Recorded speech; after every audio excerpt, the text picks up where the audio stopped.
Welcome everyone to today's Keptn user group, the Unbreakable delivery pipeline. My guest today is René Forstner. Hi René, how are you? Hi Andy, I'm fine, thank you very much. René, thank you so much for taking kind of the opportunity today, or actually I really liked the way you said it. I didn't push you into the cold water because you said the water doesn't get warmer the longer you wait. I really liked that kind of term. It's great that you are using this as an opportunity to present on a topic that you will also be presenting in a couple of weeks at a conference. So really great that we have you here. Before we get started, I just want to highlight one more thing. We have just, and with we, I mean the Keptn community, has just released today Keptn 0.12.0, and I'm just putting in the link into the chat. So for those of you that are interested in exploring the latest features, there's a couple of Keptn enhancement proposals that have been introduced and implemented. Some key announcements are the resource service, the webhook UI has been improved, and also zero downtime upgrades. If you have followed the updates on Twitter, Oleg has been very active today in pushing out all of the key announcements. Hi Rob, Team USA is there as well. Awesome, that's great to hear.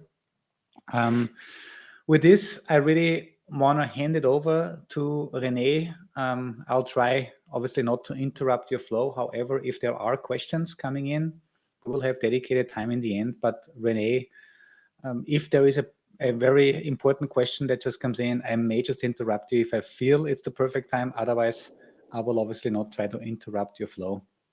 And with this, sure, I hand it over to you. Maybe a quick round of introduction, because I just talked for 2 minutes. Like René, who are you for those that don't know you yet? Yeah, Andy, thank you very much for your introduction and also for the invitations for having me today. As already seen, my role is basically a technical consultant at NTT DATA. And what I'm doing is quite simple. I'm supporting mostly enterprise customers with all topics around monitoring, application performance management, and pretty much everything which somehow relates to those topics. And therefore also Keptn, of course, is interesting for me because I joined the ACE training, the Dynatrace ACE training already 2 years ago. This was where I met Andy in the first place and also learned the first things about Keptn. And I really was hooked about the possibilities we have here. And there is one thing which is quite interesting, or which is somehow quite interesting for me and also for my team, is that usually my team, or the team I'm working with, comes from a strong ITIL and ITSM perspective. So we're supporting customers with pretty much everything which somehow is related to processes. And I thought about, hey, okay, we know ITIL is somehow used for enterprises. They need to stick to it for some compliance reasons and stuff like this. And why not bringing in Keptn, bringing in some DevOps methodologies into those processes to make them somehow speed up a little, or make the customers keep up the pace with some really cloud native companies. And I think that we really have some kind of cool use cases figured out of how to deal with this and how to do this. And this is what we want to present today, like getting in touch with ITIL, getting in touch with ITSM, and how we can help with Keptn, how we can help with some modern toolings and some modern processes, getting the old stuff done a little bit faster. And very cool. Sorry?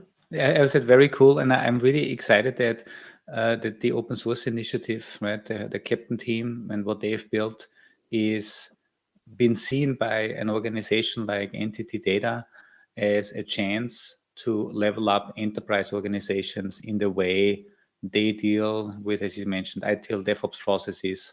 So it's great to see service organizations or organizations like yourself picking up on Keptn as an opportunity. And this is, not sure how many people from the Keptn team are on the call today, but this is a great to hear. Thank you. Thank you very much.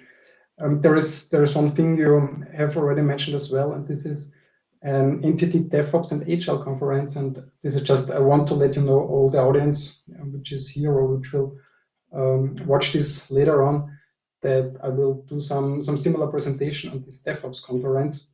And I'm happy for feedback and happy for letting me know what I can do better during these presentations afterwards. And I just, for those people, sorry, that are interested, I also posted the link to the conference where you will be presenting this session in, I think, in 2 weeks, February 3rd. So if people are interested in giving a feedback or hearing you again, this is what this is all about for this conference. Cool. Thank you very much. And 2 last things before we already finally getting into the presentation. The first thing is I really want to say thank you to, of course, to the whole Keptn user group and to the whole Keptn project, but especially to Andy, who supported me the whole time, not just with content and providing also some slides, but also, of course, with his valuable time and his knowledge. So just want to say thank you in advance already. Without you, I wouldn't be able to even telling you half of the story we'll tell today. You're welcome. And the second thing I want to mention is also some just some information. There was already a past user group with one of my colleagues from Poland, with Artem. It was, I think, in the mid of October, where there was this Keptn user group. So we are, so you see that it's not only that I'm working with NTT DATA DACH region. This is basically the German-speaking region, and also one of our sister companies, NTT Data Services, which is dealing with international projects, is also hooked up with Keptn and doing and implementing some processes and some cool projects with this one. And I also just posted the link to that recording as well into the chat window in case you're interested. It's all on the Keptn YouTube, so check it out in the chat. Okay. So what are today's key takeaways? I just did some kind of summary in the beginning, so in case you're wondering if you're in the right session, or if you're wondering if you would like to hear us the next 40 to 40 minutes or something like this. So what we are usually approach is getting started with Keptn. This is what we see today. How we can get started with Keptn is just using quality gates, so just not remove everything we already have in place and just getting started with the quality gates. We will look into how Keptn integrates into enterprise processes. This is what I've mentioned with the ITIL stuff. And of course, for the people not too much related to Keptn, but still some are found the way in this user group is getting ITIL and ITSM in general a little smarter with the help of Keptn. So those are the key takeaways we will have during this session, and hopefully there is something for each and everyone who is watching and listening to us. Cool, so now let's get started finally. Short introduction, why we are doing this, why we need to do this. Of course, we need to think about new processes and new approaches of doing or dealing with our everyday work. One thing is, of course, we need to deliver faster. So if you take a look again into all the, I would say, lame or lamer ITIL processes, and getting a change done takes a lot of time, and we need to get these processes speed up. In parallel, while we need to get faster, of course, we need to deal with increased complexity. So it's not getting easier. There are more and more services. There are more and more lines of codes. There are more and more tools. There are more and more processes we need to consider during our daily ops. So this is, of course, one of the biggest issues. And all this needs still to meet some compliance, either it's a legal compliance or just some auditing compliance, like you need to be or stay ISO certified and stuff like this. So it's not getting easier in short term. And there are 2 sentences which we hear quite often, and this is what we want to somehow get rid of. And one is, we always did it this way. And the second one is, but we never have done it that way. So I'm quite sure this is something you as well hearing a lot. And with this, we want just to give some ideas on how we can get rid of those 2 sentences and how we can meet the 3 pillars I've mentioned here in order to get things done.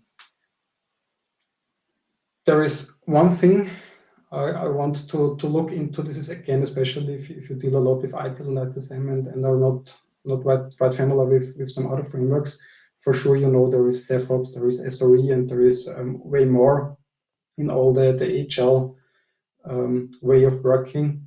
And we will look into 4 quite interesting pillars. One of them is automate the speed of delivery, which is more a DevOps domain. So this is quite known as Omen. And the second thing we are looking into is from the SRE, where we take care about our operations. We just take care about that we have some stable operations, that we are reliable, and do not break things that much. And if we break things, we would like to restore them as soon and as fast as possible. So this is the frameworks which, if you take a closer look into in the next slides, will help a lot in getting ITIL or ITSM a little faster than it's today. We have some, there needs to be the word holistic, of course, in each slide deck. So we have some kind of holistic approach on how to deal with the complexity and how to deal with the situation. And the first thing is we need to get a common language. And with a common language, we mean that we need, from the business perspective, from the user's perspective, from the development and from the operations perspective, so just from the complete service chain, we need to talk about the same thing. If we have any issues, we need to talk about the same issue. If we want to change something, we need to talk about the same thing we want to change. So this is, of course, one of the crucial topics we have here, to getting all the teams and all the people who are working with something talking about the same things. And this, especially in enterprises, of course, this is something which is quite hard to achieve. The second thing, when we achieved that we are all talking about the same thing, is automate all the things. So there is basically one sentence I really like, which is everything which needs to be done more than once needs to be automated. So everything which is at least needs to be done twice, we should think about a way on how to automate such things. And the third topic is integrating all those things we automated and we talked about. So with what we're seeing, of course, the first pillar, what we're seeing is there is no common language. We're seeing a lot of manual processes, and we're seeing a lot of silos. So not getting things integrated, having a lot of silos, a lot of automated silos. And so therefore the third pillar is integrating all these things. Besides achieving some complete service flow, if you integrate all the stuff, there is one additional benefit, of course, and this is that if you're working in enterprises, you will see a lot of preferences in terms of people want to work with tool XYZ, the other ones want to work with tool ABC. And if you're integrating all them and having all the information in the right place, having all the information where it belongs to, the users are more than happy to stick with their tools. They can work with tools which they're used to, and still having all the information and still talking about the same information, about the same stuff as all the other teams do. And there is one thing I can't stress enough, and this is wherever possible, everything is code. So wherever you can do something as code, I really recommend doing it as code, especially, of course, for the development teams. This is something we will see in the further slides quite often. I will just give the hint that there is the possibility to do this as code as well. And it really helps a lot, having stuff as code, having stuff within code repositories like GitHub, and having some kind of versioning, having a single source of truth, and having something written down. So let's start with the first topic, the common language. It's already here within the subheader SLI, SLO, and SLA is the stuff which will be covered within this agenda point. And this is what we have learned in the past is one of the most crucial things. Especially again, if you're an enterprise or working within an enterprise, it's quite hard that you talk about the same thing. The business is defining something. There is some translation layer in between, and there is some developer and there is a lot of miscommunication. There's a lot of misunderstandings, of course. And this is where we really would love to talk about SLI and SLO and SLAs, and how to get with such a simple term and such simple metrics some common understanding of the services you're providing to your customers and of the tools or of the products you're owning and providing to your customers, to businesses, and so on. So what is an SLO? what is an SLI? What is an SLA? Basically, an SLI is just some kind of metric, just some kind of information which is measurable. So this is of course one of the most important things, having something which is measurable. There is an example SLI here, like the response time of a service. Like, you have a service and you have an SLI about the response time of the service. For example, if you have a web shop or an online shop, you just measure the login time of the service. So just to have the service level indicator. The service level objects will give you some kind of a contract towards your SLIs. So with the service level object, we just think, what do we want to achieve? How do we want to perform during a given time frame?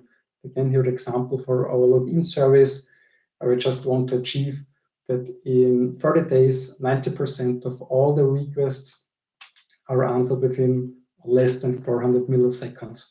So this is the contract the SLO will lay around our SLI.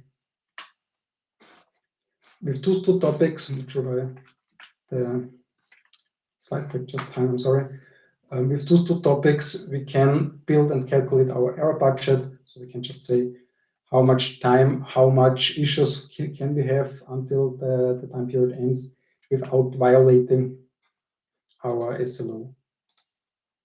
And the last thing is the service level agreement, SLA, which just defines, mostly from a business perspective, what happens if we breach an SLO, what happens if we violate an SLO, like paying penalties or having some other kind of issues. And the common mistake we are seeing here, or the common mistake is that often the collaboration starts with the SLA. So often you do not start from bottom to top and think about what can I measure, what are some things I can visualize, and what are some things which I can put in contract and SLO onto it, and just start with an SLA, and then build some SLOs, and then try to figure out what the SLIs are for those. And this is somehow we often see customers having some SLAs and some SLOs which are just not measurable. And therefore this is so crucial that we have some common understandings about this. And if you're clear about this, and if the customer is clear about this, you have good chances to get rid of many issues and get rid of many communication issues, because you will talk about the same. You will see this in the next slides. But if you imagine the business just have some kind of SLAs against their customers, you as an operations guy know about the SLO, and as a developer you know about the SLI, which is measured and which you need to take care of. So this is something, if you are able to implement this, what we are seeing is that this is most of the work, getting this done and getting some common language, some common understanding, and getting some SLIs and SLOs implemented. Because if you're doing this, of course, already in operations, you mostly already have some SLAs, and just try to build the rest around your SLAs. I have two screenshots in terms of some kind of a best practice SLO dashboard. The one is the SLO dashboard to start with. It's quite simple. You have one row for the availability, for example. You have one row for reliability. So for how long do you perform, and how good are you performing, and then just some different time frames, like the last hour, to see if you just right now have any issues, if you right now need to do something, for the last 24 hours, and also for the last rolling 7 days, just to have some kind of an overview. And the last one is the last month, to see how, if you have any recurring issues and stuff like this. So this is something which is quite easy to start with, because usually this is something which is quite easy to measure. There is one, let's say, advanced SLO dashboard as an example. If you always going with the online shop example, just imagine you have in an online shop, you have some kind of business transactions within this online shop, like the user registration, the user login, and putting something into the basket, purchase, shipping processes. And within these SLOs, the customer already put a lot of time and a lot of effort in it. So we really see these are reliability SLOs in this case, and we really see how our business processes are doing, and we could break this down to some additional informations. So this is quite a final kind of SLO dashboard. And if you're going to the quality gate topics within the next chapters, we can see why this is so useful, having this kind of dashboard or having this kind of information already in place. Having an SLO for your business values, for your business services in place is where it all begins to have some automation in place. The next thing we want to talk about is automation, automated. So one thing is automated observability. The second thing is automated quality gates. Already mentioned everything which must be done more than once should be automated. I really like to stick to this credo, not just because I'm very lazy in doing repetitive tasks. It's also some kind of error proneness and stuff like this. And what we will look into this is two tools which helps a lot here. One of them will be Dynatrace as the tool of choice for observability, and the second will be Keptn, which is our, in this case, the tool for our quality gates. Keptn can do way more than just being for quality gates, but let's just jump into it. So the first thing is Dynatrace. It's observability, because if you take again a look into our SLI, SLO, and SLA topic, we need to measure our SLIs somehow. And this is where we need a scalable solution, where we need some solution which is works on a level, and we can measure all our SLIs we have in place.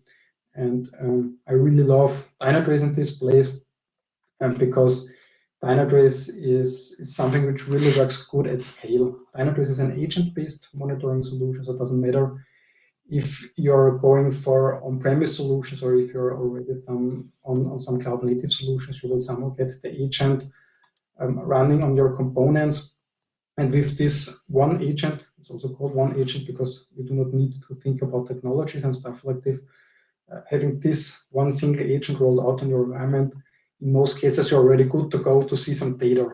This is what really is cool, is that Dynatrace, with just having the agent installed, you just see already some kind of topology. You see some kind of, this is done with those infographics of what is related to what is running on which environment, and already see if everything is properly set up on the top level for the business view, the application side. So it's really cool because it's just a one single agent.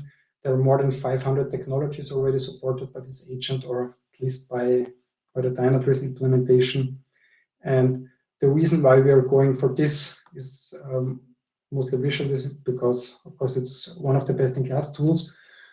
But again, we come from an enterprise segment. We come from something which is strongly related to ITIL, which is strongly related to ITSM, and to some really sterile processes. And this is also where Dynatrace can help us, because Dynatrace is also available on premise. We can just install it on any customer base. We do not need to take care if this is a 20-year-old mainframe we have on the other end, or if this is some of the newest cloud native development. We usually are good to go with this solution. We do not need to think about having multiple solutions in place. We're just good to go with this solution. And so this is from the technical point of view. And also, if you think about what you want to cover with your observability solution, usually with this one, you're good to go to satisfy your operations in terms of how my infrastructure, how my processes are doing. You will satisfy the development because you will have an end-to-end traceability solution. You can just walk through each and every transaction and take a look on code level, what was going wrong, what was going good. And you will satisfy your business with having some user insights on how your users are doing with the applications you're monitoring, and how the application itself is doing against your users and your customers. And this is one thing, just the possibilities you have. The second thing is the at-scale portion. While Dynatrace is going more and more into an API first approach and doing more and more API first, you're quite good to go to automate the rollout, automate the implementation of Dynatrace. Like it's called Dynatrace Monaco, which is some language Dynatrace developed. This is an open source project, which is available for each and everyone, which doesn't cost anything, where you can just do kind of declarative configuration of Dynatrace with YAML files and getting stuff done and getting configuration done. But there is also Terraform for doing the same thing, and there are some APIs for getting the agent implemented. So it doesn't matter on which platform you are, you usually find a way to get Dynatrace rolled out, the configuration rolled out, and get monitoring up and running within a few minutes without doing a single click in the user interface, besides generating a first token. And this is what makes this solution really cool, because if you mention one of the first sentences, everything is code. And Dynatrace gave us good possibilities to deal with this, to do everything is code. The second tool we are looking in, or the second tool we want to present today is Keptn. I've just copied, therefore this is the link, the short description about Keptn. It's a control plane for DevOps automation cloud native applications. And there is one interesting thing, or multiple interesting things, of course, here, because this is in the past there was Keptn is an event-based control plane for DevOps automation of cloud native applications. I'm still missing this event-based, because basically this is what it is. So Keptn reacts on events, Keptn pushes events, and help you on getting things done in a scalable way. So all Keptn is also using the everything is code approach, and there are more or less three main use cases, which one of them we will look into this today. One use case, or one of the most important use cases, is the continuous delivery. So from deployment to test to validate the tests and to promote artifacts, you can all do with the Keptn control plane. You can do auto operations, auto remediations, like doing some validations of SLO and just triggering on problems, on alerts, on some issues within your environment. You can trigger Keptn to roll back your applications, to roll back your latest releases, or just doing any other remediation actions for Ansible or for any other tools. And the third thing, this is what we take a deeper look today, is deployment validation with quality gates. So we can just bring in Keptn wherever you want to validate something, wherever you want to have some kind of quality gates in place and have them automated, validated. You're good to go with Keptn. And this is what I really like to stress, is because it's mentioned here, or it's mentioned officially for Keptn, that this is for DevOps automation, this is for cloud native applications. Of course, this is true, and of course, this is the intent of Keptn. But basically, you do not stick to cloud native applications, you do not stick to DevOps. You still could implement Keptn, or the quality gate portion of Keptn, if you're running some classical ITIL changes, if you're running some classical processes, and just want to automate some portions of it. So all through cloud native is 100% true. I somehow want to break this up a little and just want to hand over again to ITIL and some legacy stuff, because you don't need to stick to cloud native or to DevOps to get some usage out of Keptn. If you take a look into quality gates, I'm quite sure that pretty much everyone somehow is using a quality gate, even if it's an ITIL change, if you're already running some pipelines and having CI/CD process implemented, because basically everything, when you change something and you test something and you do some validations, you're already running for a quality gate. And basically, what is the concept of a quality gate? It's quite simple. You gather some metrics, you generate a score, like, is this metric what I expect this metric it should be, and then you just make a decision, either if you need to roll back or if you're good to go and let this change into production, or just create a new release out of it and stuff like this. And this is basically, although this is quite a simple concept, I'm quite sure that some kind of two things are already implemented within anyone, even if it's automated, even if there is a pattern or not. we see a lot like just having an Excel test case list or something like this is already a quality gate. And what we want to achieve with Keptn is getting things automated, getting these quality gates automated. And what we want to achieve is getting from this, I've made this example with a Jenkins pipeline, but basically the process is what's interesting here. From build a new software stack or implement a new change, deploy this stuff to a test environment or to a staging environment and stuff like this. And here we have the break. We have the manual approval where we just need to think about or just need to validate the changes. This is either we are looking at Excel files or we're looking at dashboards like in this example.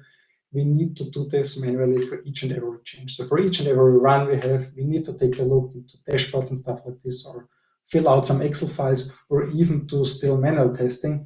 And this, of course, takes a lot of time. So we either lose a lot of time or we lose a lot of quality because the test engineers and the validators just skip some tests and skip some analysis and just promote the stuff to production. So what we want to achieve is from getting this 30 to 60 minutes delay with approving stuff manually into a 1 minute delay by having it approved with Keptn. This is basically what we want to achieve. And again, we can see this later on as well. I'm doing this here with a Jenkins pipeline, but the process is basically what's interesting for us. And instead of getting the manual approval, we would like to trigger quality gate. We would like say, hey, Keptn, we are done with our tests. We would like to get the quality gate triggered. We would like to get to know if our tests are successful, if our release is good to go, or if we have some issues. And this is done for the Keptn control plane. So we will look into this within the next slides on how to get to this picture and how to get to that result. So how does this work? How does SLO-based quality gates work within Keptn? So we have our service level indicators, which we already have defined in the past with the first step with the common language, where we have, for example, agreed on a response time for 95% of our calls. We have agreed on a failure rate for the complete service. We may have agreed on some dedicated steps like a login step for the response time and also a test step. And maybe also have already agreed on vulnerabilities, like if the new solution is more or less vulnerabilities than the last one, if we need to fix them, if we need to close them. So basically, those are our SLIs you already have defined. And now the SLOs kicks in. So what we have done is that we have defined we are good to go if the response time is less than 100 milliseconds. We may be good to go with less than 250 milliseconds as well. We just create some warning. And then the last portion is that we create an overall score saying 90% of my SLOs needs to pass to get it green and 75% to get it passed, to get it with a warning, but still be valid. And if we take a look at our first build, so we run our change processes, maybe through a pipeline, maybe some manual stuff, and just see that our first build, our first change is 100% valid against our SLO. So we're good to go with our first build. The second build, if we take a look into this, we have two warns, we have one red alert, so we only achieve 50% of our overall score. So this build will be blocked. So Keptn will not give us an approval. Keptn will just note back that this quality gate just failed due to the following reasons. So we need to get back to our developers, we need to get back to our change team who implemented the change and just say, hey guys, you need to do a little better. You need to do a little better in the overall response time. You need to do a little better within the login service. And you just got a new vulnerability within your solution, please fix it. So this is what the process can look like. And I really love this graphic because of what's mentioned here with build 1, build 2, build 3, build 4. It doesn't really need to stick to DevOps. And this is what I've mentioned earlier. It doesn't matter how your change does look like. You just somehow need to get Keptn triggered, and you just need to somehow get your SLIs measured. So these are the two things which are crucial. And then it doesn't matter if you're running on a mainframe, if you're running on classic ID, or if you're really a cloud native. you still can go with this approach and this can be somehow the first step into your cloud native world. Probably you can just build your baseline. If you're thinking about migrating to the cloud, if you're thinking about refactoring stuff, you can use this quite good as a baseline, saying, okay, my build one, this is my as-is environment. These those are the values I want to achieve. Those are the values which still need to be achieved when I'm moving my stuff or refactoring my stuff towards the cloud or cloud native technologies. And if you take a look under the hood, and because it's mentioned how quality gates work as dashboard or as code, if you just look into one single line of our SLIs, this is something I've already mentioned it in the beginning. Everything is code. And of course, also Keptn giving us the possibility to do this as code is getting your SLIs defined. For Dynatrace SLIs, we could go for the metric selector within the built-in metrics. You could also go for Prometheus metrics for having the SLIs, or you could even build your own SLI provider if you're having any other tooling or any other solutions in place. But basically, this is what it looks like for the developer. Well, we see it for the management as dashboard. We can see it for the developer as just some YAML files, getting your stuff defined. This is, again, taking a look into our first chapter, the common language, getting your metrics, getting your SLIs, your measurements out of the observability solution. And then the second thing, of course, the SLO, which is basically the color. Do we get a green? Do we get a warning? So an orange, or do we get a red tile? Is done with the SLO definition. We just define.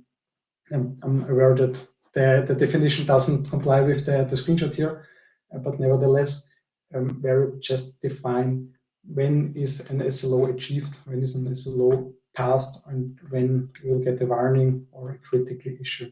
There are two interesting things I want to mention here. Of course, you have the static validation, like the 100 milliseconds you can see above, but there is also a relative validation where we can compare to previous builds. We can just compare to the past and say, okay, my new build, I want to be at the maximum 10% slower than the new one, or it can be just 2 vulnerabilities more than with the last build and stuff like this. So this is pretty cool. I'm having this in context as well. So not just stick to some static stuff, you also can do some relative comparison with your last informations and your last builds. And the last portion is integrated.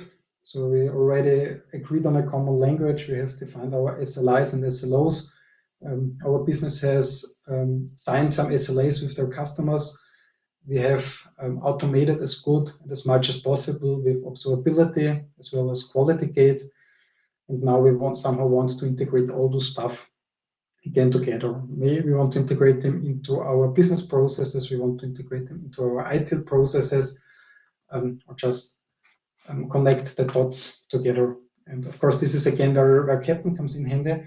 But there is also the NTT Data Integration Hub, which is something we developed not originally for Keptn and integrating Keptn, but for integrating the ITSM and ITIL world with, I would say, just with the DevOps and the SRE world. Because also having the CI/CD tooling in mind, there is an API for each and everything. The integrations are mostly smooth and quite simple. But the team I'm working with is focused strongly on ITSM, and they really know the pain with ITSM tooling, and they really know how hard it is to really make a useful and a good ITSM integration. So what we want to achieve with this integration hub is that we somehow make it easier for our customers, that they do not need to think about their ITSM solution and their ITSM interface. They do not need to think about what happens if I replace my ITSM solution. I am still compatible with all the other interfaces I have. So we just integrated, or we just developed this integration up as some kind of layer in between your ITSM world and your DevOps world, or your CI/CD world, just name it. And this tool already has a lot of features. And again, Keptn is just something which we just added on a later stage.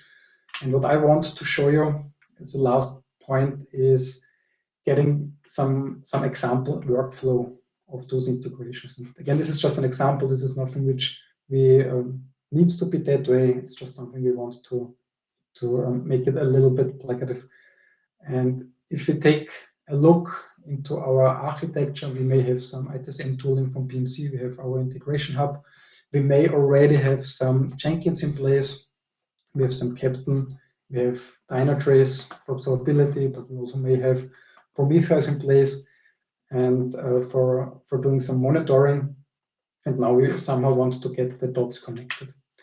And what we usually are starting with is with the CMDB synchronization. May offer this sounds a little irrational, especially if you're working a lot with DevOps or only with DevOps. But within ITSM or ITIL, CMDB is basically the base of everything. And without having a CMDB, you won't have a good ITSM ticket or a good ITSM change or even SLA. So this is the first thing we do when we integrate, is somehow getting a CMDB synchronization. Knowing what you monitor, knowing if this is already somehow in your CMDB, if this is somehow already known by your ITIL processes, and if not, just create the corresponding CIs, just extend it with some information out of Dynatrace if this is already available, just getting the first stage, the most important stage done. And then we have, in our example, as we're dealing with changes a lot, we have in this example, we have a new change.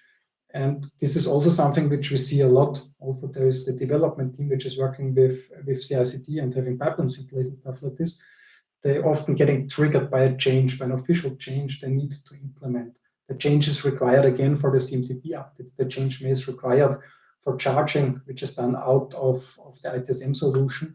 So we see a lot of reasons for having this change in place. So this is, if you think about that, Keptn is some kind of event-based.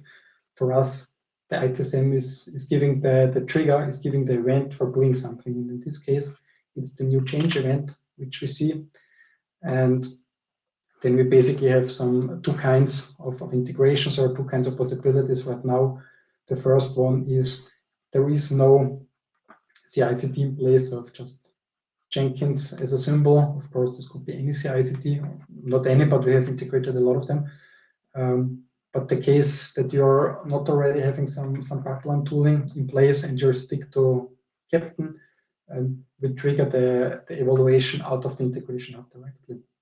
So having a CMDB synchronization, knowing on which CIs we will do the change, and knowing that we will do a change, we can kick off the evaluation based off the information out of the ITSM solution. So like, hey guys, we have a change. The service, the business service which is affecting is our online shop, and the change itself is on the service CI of our cards microservice, for example, of our card service. And with those information, we know on the Dynatrace end which SLIs we need to measure. We already know which SLOs we need to achieve and stuff like this. So this is due to the CMDB synchronization, and you just can kick off the evaluation in Keptn with all those information. And if you already have a pipeline in place, for example, of course, you can kick off the pipeline as well, and then the pipeline itself will kick off Keptn. Keptn itself will start evaluating against Dynatrace, against Prometheus, and will evaluate the SLOs. And if we have reached them, and if everything is proper, and if the change was successful, we got the approval from Keptn, then we either can, of course, inform our pipeline about it, we can bring our pipeline to the next step, or we can just inform our integration hub and tell the ITSM solution, hey guys, it seems that the change was successful, we just did our automatic evaluation, everything is fine and everything is up and running again. And if you spin this a little further, if you're having defined your SLIs and SLOs within Dynatrace, but you need to measure, you need to measure your SLAs within the ITSM tool, within the ITSM solution, we can do this as well. So maybe there is an SLA telling you that although you're doing a change, you're not allowed, or the change is counting against your error budget, for example. Of course, this is some kind of possibilities. So you can do the measurement of this SLA out of the common language of the defined, and the integration app will help you getting this stuff and this information back into the ITSM tooling again. So this is really some cool stuff. And this is what we want to show you today, that you do not need to stick to cloud native. You do not need to have already a pipeline in place, or you do not need to build your parallel work and do not know anything about ITSM and ITIL. There are some really cool possibilities to integrate those worlds together. So to sum it up, the first thing we want to achieve is a common language. We want to have everyone talking about the same thing. We will achieve, or we try to achieve this for SLIs, SLOs, and SLAs, something to measure, some contract which describes what you need to know, what you need to be allowed to, and what your budget is, an SLA by the business, and having this all, of course, as code. The second thing is automate all the stuff. So from automated observability and quality gates, we've looked into the tools like Dynatrace and Keptn, how we can achieve this, how we can automate this as good as possible. Again, everything is code, so everything which needs to be done more than once should be automated, and if possible, it should be done as code to have it clearly written down. And the last thing we looked into is integrate all those things, integrate all the tools you're having already in place. Even is it with Keptn as an event-based framework usually developed for DevOps and cloud native applications, or is it maybe with the help of our integration hub, getting things integrated into your ITSM processes as well? And of course, again, I've already mentioned it 100 times. I can't stress this enough. Everything is code where it is possible. Yeah. So with this, I want to say thank you very much. If you want to follow up for more, just drop me some information, drop us a hint, go to Andy, go to myself. Quite sure we will find some answers for you guys. Thank you, René. Thank you so much. And can you do me a favor? Can you go back to the second to last slide? This one here, yeah, exactly, yeah. Because I think this is a really great overview of what problem we really need to solve. First, we need to figure out how we can talk the same language. I know you explained SLOs, but it's actually not. I mean, you also said it's not easy because you need to define SLOs that span all the stakeholders. You need to talk with the business to understand what their objectives are, and then you need to break it down into metrics that actually the architects, the developers, the performance engineers can actually influence and contribute. Because I, as a developer, I might not be able to impact conversion rate, because if the shop that I'm building is super fast, but the products we're selling and the marketing doesn't do a good job, there's nothing I can do. So I think this is a really hard thing with breaking down business level objectives into more technical metrics. So common language is very important. And I really liked that you showed how you integrate Keptn also with the ITSM world. Really cool. And yeah, very happy to see what you're preaching out there, and really great job. There are a couple of questions that came in. The first one came in from Johannes. He was asking, when you were talking about the automated performance testing and load testing, how do you generate load in your test environment, and how do you solve the challenge that you need realistic load and a realistic infra environment, which is similar to production? So for instance, data in the database, cluster size, to get a realistic data during load tests. I have an answer, but maybe you wanna first chime in. Of course I can. Basically, this is quite a good and quite a hard question to answer from my point of view, because first of all, there's no easy answer from my end. It's always the answer, it depends. And we see some customers, they really have a staging environment with almost the same sizing as their production environment, and using just some well-known tools like Load Runner and tools like this to produce some load. But of course, this is often not related to the real world and the real load you have on the environment. But there is one thing I want to mention, and then Andy may want to sum this up. And this is what we can also do, and where Keptn also comes in handy, as we do some good things with observability. We have the staging environment where we have produce some artificial load and do our quality gates, but we also do our quality gates in production. So this means if we roll out to production and we still do our quality gates, we still validate our code and we still validate how we perform. And if we find any issues, and if we find out that since the last change or since the last new release, we have some issues, we can again trigger Keptn to perform a rollback sequence, for example. Mm-hmm. Yeah, I think my answer, Johannes, it's a very tough question that you bring here because it really depends on the application. Just some high-level things that you may have heard already. If your application is built for it and architectured for it, the best way is to test in production using concepts like canary deployments or feature flagging, where you can basically open up your traffic to the real world, or let's say so to a portion of the real world, and then use observability to figure out, does the new code change the behavior? Is it faster or slower, right? I understand this is not possible for every app if it's especially not built and architected for that.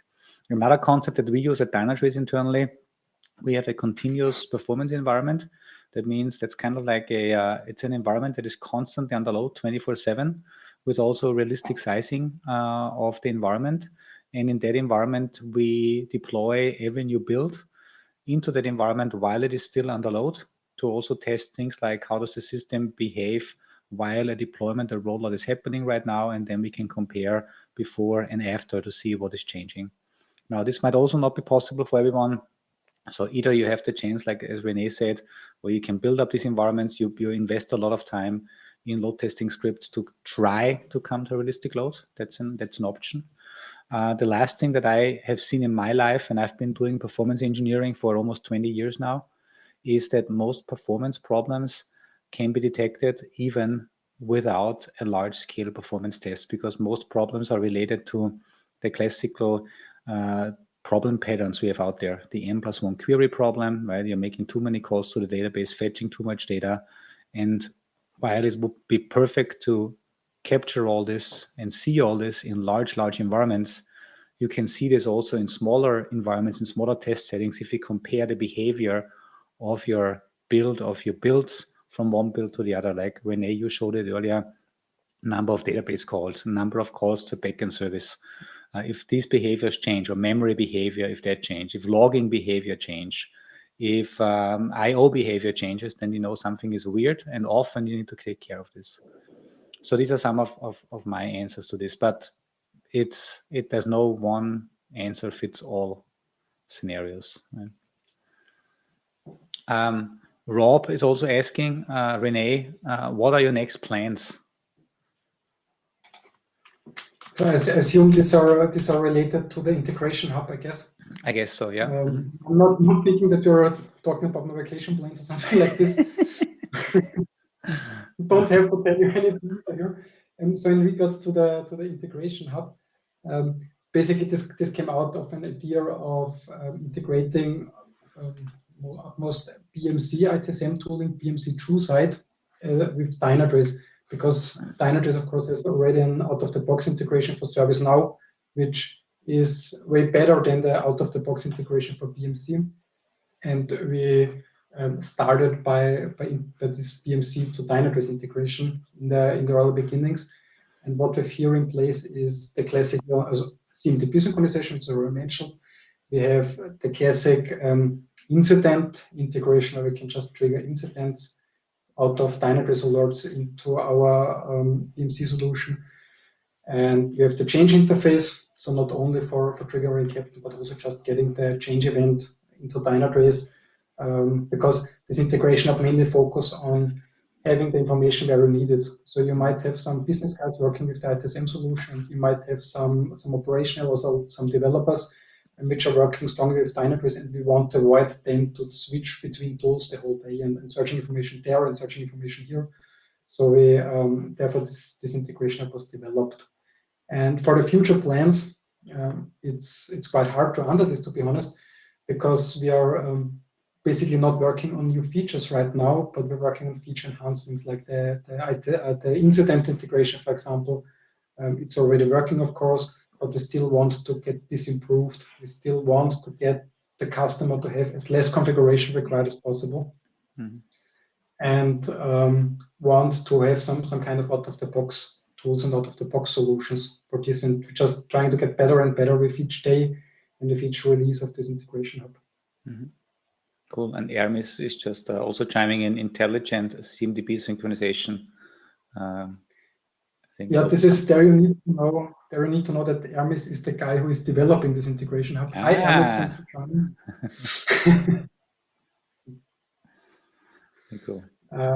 Yeah, intelligent CMDB synchronization, which is basically what I've already mentioned. We want to have single CI, single source of truth, either on the left or on the right side, just enrich these informations and not have duplicates and not have some kind of dummy CIs on either side.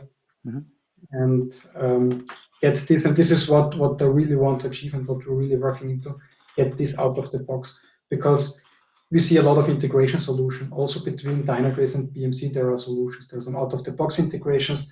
There is with CDOps already some player on the market, and I basically have a clear goal. I want to be the best in class. I want to have the customer just to click 2 buttons. One of them is enter the Dynatrace URL, enter the Dynatrace token, and the second thing is enter the BMC credentials, and the rest is done automatically for the customer. So this is my intent of the solution.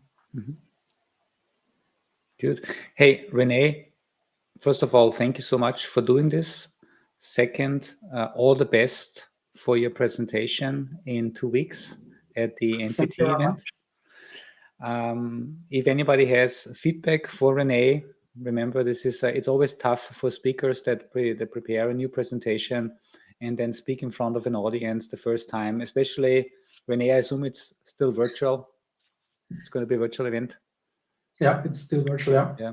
So that's why being virtual is very hard, and because you typically don't get much feedback to improve. Therefore, whoever is still on the call, if René, do me a favor, can you go to the last slide with your email address, because Rob would like to give you some feedback, and then because he can then follow up with you. Exactly. Yeah. So very much appreciated. All speakers are really, we need the feedback, and it's getting harder if you're just doing it virtually, even though it's easy to just send an email. With this, I want to close the Keptn user group. I encourage everyone that was on the call today and that is also active in the Keptn community to reach out to us. If you have a topic that you want to present on, let us know. It would be great to have you on one of these user groups in the future. And with this, René, Dankeschön. See you soon. Dankeschön. Thank you very much for having me today. And have a nice evening, have a nice afternoon, depending on your time zone. Yeah. And looking forward to see and hear each other. Yeah.